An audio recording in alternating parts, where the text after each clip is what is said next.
నియోజకవర్గ సమస్యల పరిష్కారం కోసమే సీఎం రేవంత్ రెడ్డిని కలిశామంటున్నారు బీఆర్ఎస్ ఎమ్మెల్యే కొత్త ప్రభాకర్ రెడ్డి. ఇంట్లో కలుస్తానని రేవంత్ రెడ్డి చెప్పినందుకే ఆయన నివాసానికి వెళ్లామంటున్న కొత్త ప్రభాకర్ రెడ్డితో మా ప్రతినిధి Saidulu face to face. BRS పార్టీకి చెందినటువంటి నలుగురు ఎమ్మెల్యేలు నిన్న ముఖ్యమంత్రి రేవంత్ రెడ్డి కలవడంతో కొంత హాట్ టాపిక్ గా మారింది. ప్రస్తుతం మనతో దుబ్బాక ఎమ్మెల్యే ప్రభాకర్ రెడ్డి గారు ఉన్నారు. సార్ నమస్తే సార్.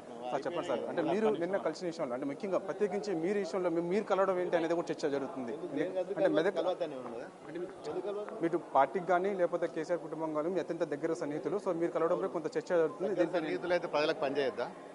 దగ్గర సన్నిహితులు అయితే ప్రజలకు పనిచేయాలంటే సచివాలయంలో కలవచ్చు కదా, నివాసంలో కలవడం ఏంటి అనేది కూడా జరుగుతుంది. వాళ్ళు ఎక్కడ టైం ఇస్తే అక్కడ వినాం. వాళ్ళు సచివాలయం రమ్మంటే సచివాలయం పోతుంటే, రెసిడెన్స్కి రమ్మంటే రెసిడెన్స్కి పోయినాము.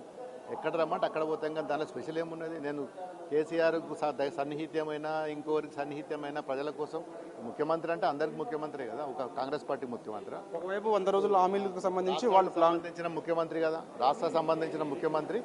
మరి నేను ఒక ఎమ్మెల్యే గెలిచిన మా నియోజకవర్గ సమస్యల గురించి మరి ముఖ్యమంత్రి దగ్గరికి ఒకవైపు వాళ్ళు ఇచ్చినటువంటి గ్యారెంటీ స్కీమ్ సంబంధించి వాటి సమీక్ష చేసుకుంటున్నారు, మరోవైపు అమలు చేయట్లేదని చెప్పేసి బీఆర్ఎస్ పార్టీ మొన్న పార్లమెంట్ సమీక్షలో ఆరోపిస్తుంది. ఈ లోపు వాళ్ళ గ్యారంటీలు ఇప్పటి వరకు ఏం అమలు అయితే ఏం చేస్తారనేది త్వరలోనే తెలుస్తుంది.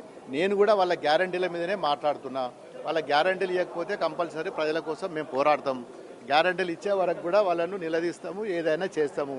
వాళ్ళు 6 గ్యారంటీలు కాదు, వాళ్ళే 15-20 గ్యారంటీలు ఉన్నాయి, 18 గ్యారంటీలు ఉన్నాయి. ఆ గ్యారంటీలు కూడా మరి వాళ్ళు ఏదైతే ఎలక్షన్ అప్పుడు వాగ్దానం చేశారో డెఫినెట్గా అవన్నీ మరి చేయాల్సిందే. మేము వదిలిపెట్టాం. అభివృద్ధి పరంగా కలిసారా లేకపోతే మీకు ప్రోటోకాల్స్ ఇబ్బంది తలెత్తుతుందా? అన్నీ ఉన్నాయి, అభివృద్ధి పరంగా ప్రోటోకాల్ ఉన్నాయి. ఇందాక అన్ని చెప్పిన ప్రెస్లో క్లియర్గా చెప్పిన.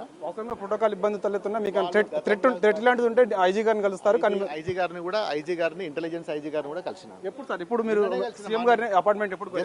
జస్ట్ నిన్ననే కలిసిన మార్నింగ్. సీఎం గారు అపార్ట్మెంట్ ఎప్పుడు కోరారు? మొన్ననే కోరినా. సార్ మరి మైపాల్ రెడ్డి గారు నిన్ననే కోరామని చెప్పేసి కూడా అంటున్నారు. ఆయన తెలియదు, ఆయన అడుగు, నన్ను కడుతున్నాం. చూస్తున్నాం కదా, భిన్నాభిప్రాయాలు వ్యక్తం అవుతున్నాయి. ఎందుకంటే మైపాల్ రెడ్డి గారు వచ్చేసి నిన్ననే మేము అపాయింట్మెంట్ తీసుకున్నామన్నారు, కానీ మన కొత్త ప్రభాకర్ రెడ్డి గారి వారం రోజుల క్రితం మేము ముఖ్యమంత్రి గారు అపాయింట్మెంట్ తీసుకున్నామని చెప్పేసి కూడా భిన్నాభిప్రాయాలు వ్యక్తం అవుతున్నాయి. ఏదేమైనా సరే కలిసిన బీఆర్ఎస్ పార్టీ చెందినటువంటి ఎమ్మెల్యేలు మాత్రం కలవడం, సీఎం రేవంత్ రెడ్డిని కలవడం మాత్రం పెద్ద చర్చనీయాంశంగా అయితే మారింది అని చెప్పవచ్చు. వీడియో జర్నలిస్ట్ గౌరవ్తో సైదుల్ బిగ్ టీవీ, తెలంగాణ భవన్ నుండి.